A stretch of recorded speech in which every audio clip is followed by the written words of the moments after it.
Hi everyone, Melissa here, coming on today with hashtag 2crafters1design, as well as Saturday Morning Makes. Hashtag 2crafters1design is hosted by myself, Mo Creations, Girliest Cards, which is Gloria, and You See Why I'm a Diva, which is Lisa.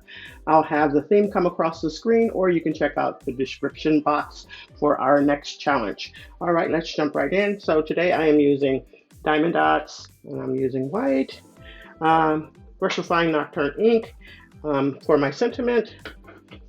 Using this leaf here from this set. From my creative time, I am using this set, which is called Especially for You, and I'm using Especially for You. And I'm using this eyelet cover die, as well as these daisy dies. From Sizzix, I'm using this here. CC Designs, I'm using this one here. And I'm using the Infinity Hero Arts rectangle dies. I'm using that one right there. All right, and let me just show you this card right here.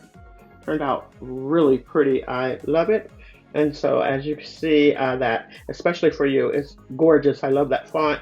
There goes the circle die from CC Designs, that background die there. And I just love how these daisies turned out. That eyelet cover plate is so pretty. There goes the inside of my card. And that's all I have for you. Once again, check out the links down below and check out that description box to see what our theme is, or I'll have it go across the screen. Thanks so much, everyone. You all have a blessed and crafty day.